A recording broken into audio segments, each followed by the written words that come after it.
మా ప్రియతమ నాయకుడు రాహుల్ గాంధీ గారు చెప్పిన అధ్యక్ష. అదేవిధంగా పరిపాలన ఎలా చేయాలనే దానికి ఒక డిజైన్లా ఈ సర్వే ఉపయోగపడుతుంది అధ్యక్ష. కులగణన చేయడమే కాదు, దీని దేశానికి ఒక రోడ్ మోడల్గా తయారైంది అధ్యక్ష. ఇలా ఆనాడు పండిత్ జవహర్లాల్ నెహ్రూ గారు, ఇందిరాగాంధీ గారు దేశం కోసం తిండి, బట్ట, ఇల్లు, రోటీ, కపడా और మకాన్ అనే నినాదంతో ముందుకు పోతే తరువాత రాజీవ్ గాంధీ గారు ఈ దేశానికి విద్యుత్, రహదారులు, నీళ్లు అని చెప్పి నిదానంతో ముందుకు పోయిన అధ్యక్ష. మరి ఈరోజు మా సోనియా గాంధీ గారు, మల్లికార్జున ఖార్గే గారు, రాహుల్ గాంధీ గారు విద్య, వైద్యం, ఉద్యోగాలు, సామాజిక న్యాయం నిదానంతో ముందుకు పోతున్నాం అధ్యక్ష. రాబోయే రోజుల్లో స్థానిక సంస్థల ఎన్నికల్లో బీసీలకు 42% రిజర్వేషన్ కల్పించడానికి సిద్ధంగా ఉన్నాం అధ్యక్ష. చట్టబద్ధత ఇవ్వాలని రాజ్యాంగ సవరణ జరగాలి కనుక ఇప్పుడు పార్టీ పరంగా కూడా మా ముఖ్యమంత్రి తప్పకుండా బీసీలకు 42% ఇస్తామని చెప్పి మాట ఇచ్చిన అధ్యక్ష. ఏదైతే 2014లో సమగ్ర కుటుంబ సంపద చేస్తే అందులో బీసీల జనాభా కంటే ఇప్పుడు అధికంగా బీసీల కులగణన వచ్చింది అధ్యక్ష. అప్పట్లో వాళ్ళు చెప్పింది 51.9% అయితే ఇప్పుడున్నటువంటి కులగణన సర్వేలో మా బీసీలు 56.33% వచ్చింది అధ్యక్ష. అదేవిధంగా 1953 నెహ్రూ ప్రభుత్వం మొదటి బీసీ కమిషన్ కాకా సాహెబ్ లేర్కర్ నేతృత్వంలో ఏర్పాటు చేస్తే 1951 జనాల లెక్కల ప్రకారం లేర్కర్ మిషన్ ఆదేశాలు బీసీలకు 52% ఉన్నట్టు గుర్తించింది అధ్యక్ష. దేశంలో 3473 కులాలుగా గుర్తించారు అధ్యక్ష. అదేవిధంగా 330 కులాలు ఎంబీసీలో ఉంటే అత్యంత వెనుకబడిన వర్గాలుగా పేర్కొని ఓబీసీలకు ప్రత్యేకంగా రిజర్వేషన్ సౌకర్యం కల్పించి కమిషన్ ఏర్పాటు చేసింది అధ్యక్ష.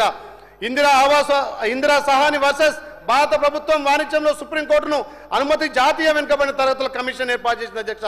1993 పార్లమెంట్ ఆమోదించి చట్టాన్ని అనుసరించి నేషనల్ బ్యాక్వర్డ్ క్లాస్ ఏర్పాటు చేసింది అధ్యక్ష. ఇది బీసీలపై ఏర్పడ్డ ప్రత్యేక చట్టం అధ్యక్ష. ఇలా ఫిబ్రవరి 4 తారీఖు సోషల్ జస్టిస్ డేగా మా ప్రభుత్వం ప్రకటించుకుంది అధ్యక్ష. ఇది కాంగ్రెస్ పార్టీకి ఉన్న చిత్తశుద్ధి. దీన్ని అన్ని వర్గాలు గత 10 ఏళ్లుగా బీఆర్ఎస్ వాళ్ళు బీసీలను అణచివేసి ఏ రకంగా ఉపాధి ఇవ్వకుండా వాళ్ళ పాలనలో బడ్జెట్లో కూడా అధ్యక్ష గత 10 ఏళ్లలో 55,000 కోట్ల బడ్జెట్ పెట్టి ఏ ఒక్క రూపాయి ఖర్చు చేయాలి అధ్యక్ష. గత హయాంలో కార్పొరేషన్ ఏర్పాటు చేసి 3,000 కోట్లు అని చెప్పి కనీసం 3 కోట్లు కూడా ఖర్చు పోయాలి అధ్యక్ష.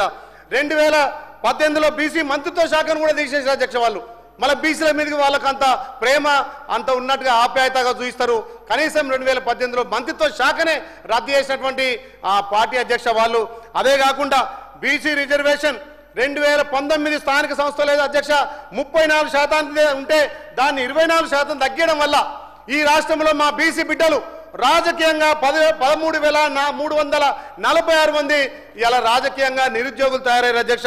అదేవిధంగా మేము ఇలా మా కాంగ్రెస్ పార్టీ, మా రాహుల్ గాంధీ గారు, అదేవిధంగా మా ప్రియతమ నాయకుడు రేవంత్ రెడ్డి గారు, మా మంత్రులంతా కూడా బీసీలకు పెద్దపీట వేయాలి, బీసీలను రాజకీయంగా ఎదగాలని చూస్తుంటే వాళ్ళు అనగదొక్కాలని చూసి ఏమైంది అధ్యక్ష, బీసీలు ఏమున్నా గొర్రెలు కాసుకోవాలి, బర్రెలు కాసుకోవాలి, గమలలో తాళ్ళు ఎక్కువాలి, ముదిరాజు చేపలు పట్టాలి.